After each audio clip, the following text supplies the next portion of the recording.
Hai, saya Danish dari My Blast Motor. Tunjuk atas. Okay. Okay, so saya hari ni ada customer dari mana? Dari Sungai Besi. Okay, dia hari ni ambil kereta Saga lah.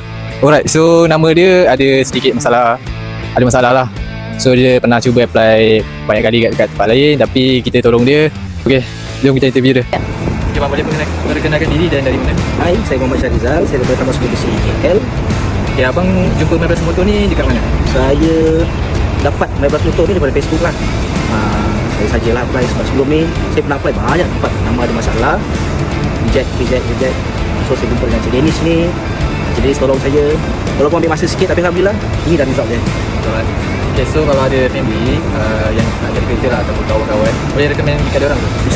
Pasti 100% saya akan recommend. Not susah, My Blast Motor tolong sampai dapat kunci. Yeay. Okay.